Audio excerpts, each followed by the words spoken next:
During June of 2020, Rockstar Games announced Grand Theft Auto V expanded and enhanced. This was a port to the current generation of consoles, the PlayStation 5 and Xbox Series lineup, and is a secondary port to a game that we saw launch in September of 2013 on the PS3 and Xbox 360. These are consoles from 2 generations ago. Clearly, Rockstar Games has no intention of letting GTA 5 the slow, painful death it inevitably will.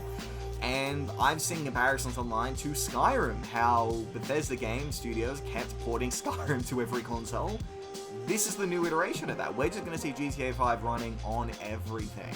And while I appreciate the cynicism and I appreciate the criticisms that have been levied at Rockstar Games for not giving us any new GTA single-player content and focusing so much on this 8-year-old game, I actually think that the announcement of this port is an absolute confirmation that we will be seeing GTA 6, and I actually think it's an indication of what is to come for the next 10 years of Grand Theft Auto. Let's talk about that.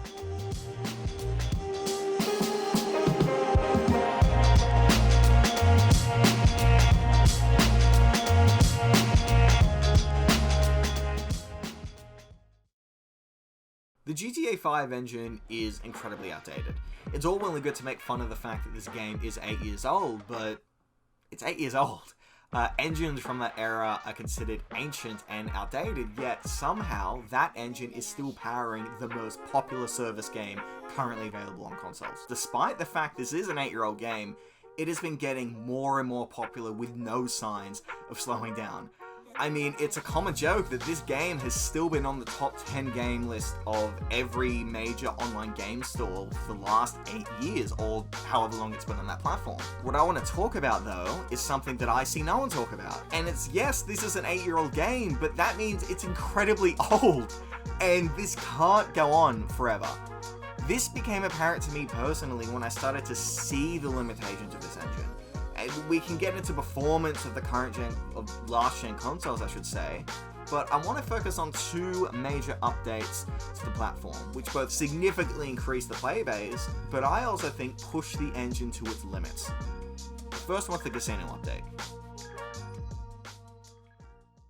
I never noticed how poor the performance was on PS4, certainly at least until I saw the casino update running for the first time. I remember playing GTA 5 on PS4 when that port launched, and being amazed at how much better this ran and looked than the PS3, and while that's true, when I played the casino update for the first time, I could have sworn this was running at 20 to 25 FPS. Now, maybe it used to always run that way, I don't know, but this certainly put a strain on the engine. Within the casino, you can now play up to 4 gambling games. You can play horse racing, the slot machines, roulette, and blackjack. And there's also a wheel in the main lobby that you can spin to win prizes. Now, the way you interact with most of these is through the built-in interaction menu. This was designed so that you could spawn in some of your accessories, maybe spawn a car or 2. If you own a business, you can interact with that. It's very simple, basic options related to your account of GTA Online. And this has now been retrofitted to allow you to play gambling games. And that's all well and good. And I think the beauty in this is the fact that they've taken such a basic fundamental feature and retrofitted it so that they can play these games in a very effective manner. But this was the first time that I started to see the aging of this engine, because I realized, well, they don't really have any implementations for future MIDI games. They have to work within the confine of what they built 8+ years ago, right? I mean, the engine fundamentally wasn't designed to have all these different MIDI games running in an online environment, but they did implement functionality for small MIDI games around the world, so they just had to leverage that. That's why basically every mini game in GTA Online basically looks the same, because that's how mini games work. There's no such thing as having sub-mini games. You've either got the mini game with the interaction menu, or a very, very basic, almost Flash-esque game that takes up the majority of your screen. And even then, there's a level of interaction menu. Maybe not the best example of the strains of the engine, but to me, this was the first time that it became apparent that they can't just keep growing this exponentially, that there are certain limits to what they can do. But let's put a pin in that, because maybe, you know, it works, it's fine, and, you know, maybe there really is a way to just keep perpetually putting out these mini games, and there's more to explore within this framework, and they're fine with keeping it simple. Fine, okay. Let's talk about the most recent major update, which allows players to go ahead and traverse to a brand new island for the very first time in GTA Online, where there's a very expensive heist there, and there are multiple missions that will have a massive impact on the way the final mission plays out. That's all well and good. But so many people were excited by the prospect of being able to finally use their yachts and traverse to this brand new island. Except you can't do that. Instead, you need to go to a submarine and then launch a mission which then lets you get out of that submarine and traverse to the airport, and then only at a very specific spot in the airport hangar can you get on a plane and then go to this island. It wasn't designed to just load in a new map without it being within the confines of the mission. And the reason for that is towards the tail end of the GTA 5 campaign, you actually have to traverse to Canada, so they needed to have a way where within a mission you can load in a brand new map. And so that's the functionality that's been leveraged here. Now, I have no knowledge of the range engine, and while I'm studying computer science, I'm not going to pretend that I know the intricacies of game engines as well as an actual game developer.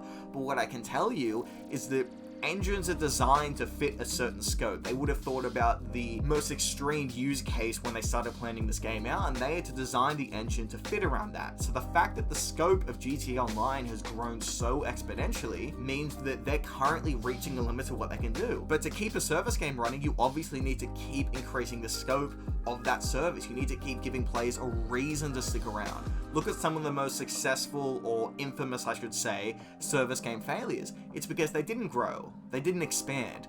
Either they tried to imitate something someone else was doing, or the thing that they had they didn't improve on, they didn't know how to improve on, and it just was snuffed out. So something like GTA Online can only thrive by continuous content. Clearly, the engine has reached the ends of its ropes. For GTA Online to continue into perpetuity as is, they will be severely limited in what they can do. So one way or another, GTA 6 was going to happen, because GTA 6 needed to be the next generation of Grand Theft Auto. It needed to be designed from the ground up so that in 5 or 10 years, they're going to be able to continuously expand Grand Theft Auto and what it is capable of. That's why GTA 6 is happening. So GTA 6 will be designed to facilitate a next-generation Grand Theft Auto Online experience, except there's one problem. How are they going to bring the current version to the next generation of GTA Online? I mean, that's been one of the other arguments as to why GTA 5 will live on in perpetuity. It's so successful, and they put in so much hard work into the current iteration. They're not just going to dump that, not for years. No, I don't think they're ever going to dump that. As long as GTA Online exists, Los Santos will thrive. So it's my belief that the next generation of GTA will have its own island that will be able to communicate with the current iteration of GTA Online. You will be able to get into a car, go to the airport from Los Santos, and traverse to wherever GTA 6 is set. Rumors have said that GTA 6 will be set in Miami and South America, because somehow they've implemented a way for you to be able to fly to South America. So clearly, in the engine, they've got a way for you to freely traverse to another island. And even if you don't believe those leaks, the fact of the matter is that there needs to be another GTA 6. But how do you do that? How is one engine that is ever growing going to communicate with a game that's stuck on this ancient engine? If the whole point of doing this was to bring GTA forward, how do we bring them with us? By porting it to the next-gen engine. They don't care about the 4K upgrade. They don't care about 60 frames per second or ray tracing or anything else. They need all of you that are currently in GTA Online to be running on the same engine as the next one. There's all this talk about the fact that GTA 5 is a cash grab. Yes, it is a cash grab, just not in the way you think. I guarantee to you, whenever we see details about this port, the number one focus will be that it's running on a next generation engine. We saw this with the GTA 5 launch trailer. I think there was a gameplay video where they had a narrator talking about all the detailed functionality of the engine and the world and whatnot. I think we'll see something similar for Expanded and Enhanced. The Expanded moniker will prove that this engine will be able to exponentially increase what GTA Online is capable of. Now, this could be that you could freely traverse to the other island, I don't know, but in the press release, they actually said that they'll be talking in more detail about what expanded means, and that there will be some new GTA Online updates that will only be available on this new port. This is a couple more things. There's rumors that there's going to be a PlayStation State of Play in a couple weeks. As of recording, we've actually just finished up from E3. PlayStation didn't show this year, so it makes sense that they'll have their own conference in a couple of weeks once the dust has settled, and I think we will see GTA expanded and enhanced there. I think that we saw it announced at a PlayStation event back in June. They've got a clear relationship there, Rockstar and Sony, so it makes sense that when we see details about this, it's going to be in a State of Play. Engine's going to be the main focus. Because this is running on a new engine, you will be paying $70 for this again. You will be buying this again. This will not be a free upgrade. You know, when you talk about the next-gen upgrades that we've seen for current generation consoles, you know, it's when the game's already been developed. Sometimes there'll be upgrades released for last-gen games, and, you know, these won't come out for months from when they're released. Look at Star Wars Fallen Order. That took a while for there to be an upgrade, and that only, I think, pushed it to 4K 60 FPS. I think that was it. It wasn't an overhaul. It wasn't a brand new engine or anything. So I do believe that because of the expanded moniker, they're going to be shoving some extra content in there, really just to get you on it. I think that they're not putting much effort into expanded. I don't think they're expanding single player in any way whatsoever. But the reason that they're trying to add content is because they want to give you as much incentive as possible to get on this new platform.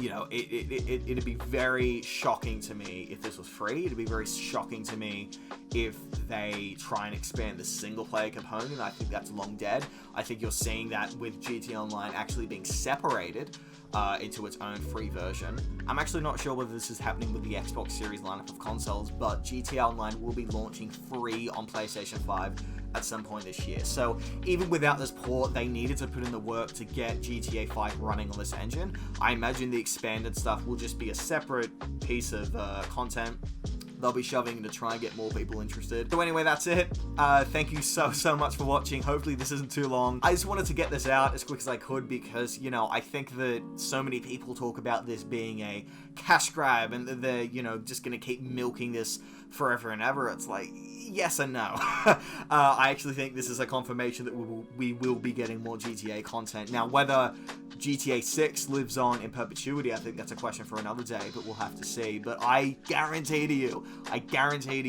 Expanded and Enhanced will focus solely on the engine and solely on the fact that it can do XYZ, and GTA Online can do so much more. And then once that's done, then we'll see GTA 6. So I actually wouldn't be surprised if we see an announcement for GTA 6 next year. It's been in development for God knows how long, and I think it's time that we see it. Because it feels like they're building a GTA Online world, almost. I wouldn't be surprised if after GTA 6, there could even be an expansion to go to Liberty City.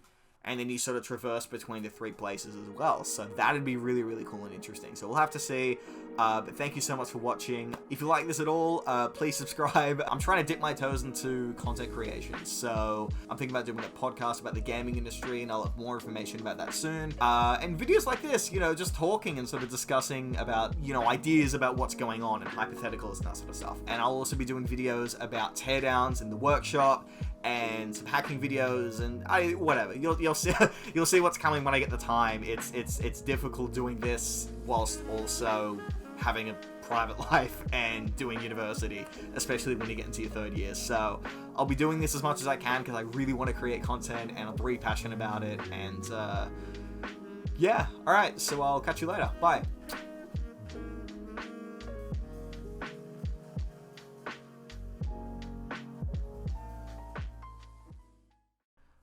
I don't know how you end a video. I don't. It's shit. It's just bye. Fuck off, you know? God. Fuck you. Bye.